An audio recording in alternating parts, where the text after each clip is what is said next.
Hi friends, அழகா பூத்திருக்க செம்பருத்தி செடியிலேருந்து ஆரம்பிக்கலாமா? மழை துள்ளியோடு அழகா நிற்கிது பாருங்க.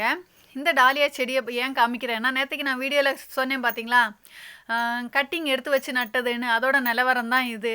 எப்படி இருக்குதுன்னு பாருங்கள். காஞ்சி போய் இருக்குது. நடக்கூடிய டைம் நான் வீடியோவில் உங்கள்கிட்ட காமிச்சிருப்பேன். இப்போ 3 கிளையெல்லாம் காஞ்சி போயிடுச்சு. 2 ஒண்டியாக நல்லா நிற்கிற மாதிரி இருக்குது. ஆனால் அதுவும் காஞ்சி போயிடுச்சுங்க. கப்பெல்லாம் மண்ணெல்லாம் கீழே தட்டி கப்பெல்லாம் சைடில் ஒதுக்கி போட்டுட்டேன். நல்லதாக பக்குவமாக நட்டது எதுவும் வரலைங்க. யானோ தானோன்னு ஒரு கட்டிங் எடுத்து வச்சு பாருங்க, அழகாக வருது. எனக்கு அப்படி தான் நடக்குது நிறைய விஷயத்தில். ரோஸ் முதல் சாமந்தி செடியிலேருந்து எல்லா செடியும் அப்படி தான். நான் யானோ தானோன்னு சும்மா ஊனி வைக்கிறதெல்லாம் அழகாக வருது. பக்குவமாக நடுறது வரமாட்டேங்குது. இந்த ரோஸு, இந்த ஜாமந்தி செடியெல்லாம் கட்டிங் பார்த்தீங்களா எவ்வளோ அழகாக இருக்குதுன்ட்டு. இது கடையில் பொக்கே பண்ணுறாங்க பார்த்தீங்களா, அந்த கடையில் சொல்லி வச்சுருந்து அவங்க கட்டிங் எடுத்து வச்சு கொடுத்ததுங்க. அந்த கட்டிங் தான் எடுத்துகிட்டு வந்தது. அதை தான் நாங்கள் நடணும்னு சொல்லிட்டு எடுத்து வச்சுருக்கிறது. இது எடுத்துகிட்டு வந்தது என்னோடய வீட்டுக்காரரு. அழகாக பூத்திருக்க ரோஸை பாருங்கள். அதில் இருக்கிற அந்த சாமந்தி செடியோட கலரை பாருங்களேன். கத்திரிப்பூ கலர் அவ்வளோ அழகாக இருக்குது. பார்க்கலாம், அந்த கிளைமேட் நல்லா இருக்குது பார்த்தீங்களா. அதனால் இந்த கட்டிங் வச்சா வருதா இல்லையான்னு பார்க்கலாம்.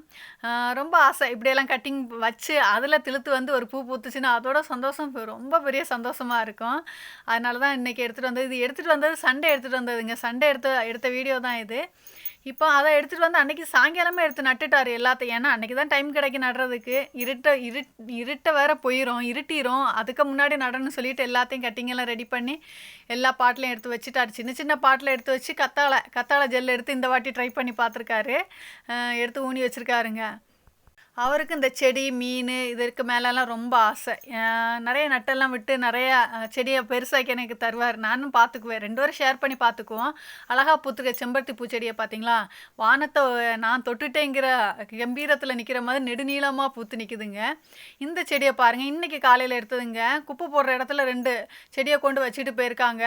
என்ன செடின்னா, செம்பருத்தி செடியும் அரளி செடியும் என் கண்ணில் பட்டுருச்சுங்க. எனக்கு அது ஒரு மாதிரியாக இருந்துச்சு. சரி, அதில் அரளி செடி எடுத்து சைடில் ஒதுக்கி வச்சுட்டு வந்தேன். யாருக்காவது எடுத்தாவது கொடுக்கலான்னு எடுத்து வச்சுருக்கேன். இனி தான் அதை எடுத்துகிட்டு வரணுங்க. தூக்கி பார்த்தேன், ரொம்ப வெயிட்டாக இருந்துச்சு. சரி, சைடில் எடுத்து வச்சுட்டு வந்திருக்கேன். இன்றைக்கி எங்கள் வீட்டில் என்ன சமையல்னா, மரச்சினி கிழங்கு தாங்க. மரவள்ளி கிழங்கு எனக்கு ரொம்ப பிடிச்சது. முறிச்சு அவிச்சிருக்கேன். அதுதான் இன்றைக்கி எங்கள் வீட்டில் இன்றைக்கி. ஆனால் இதுக்கு கூட மெயினான ஐட்டம் எதுவும் இல்லை சாப்பிட்றதுக்கு, கூட வச்சு சாப்பிட்றதுக்கு. அதே மாதிரி கீரை கூட்டுங்க. சேப்பு தண்டு கீரை இன்றைக்கி கிடச்சிச்சு. அந்த கூட்டும் இன்றைக்கி பண்ணினேன். எங்கள் ஊர் கீரை அது. சேப்பு தண்டு கீரைன்னா எனக்கு ரொம்ப பிடிக்கும். ஆனால் சாம்பார், கீரையும், கீரை பொரியலும், கிழங்கும் வச்சது. ஆனால் மீன் குழம்பு இல்லைங்க. அதான் எனக்கு ரொம்ப ஃபீலாக இருந்துச்சு.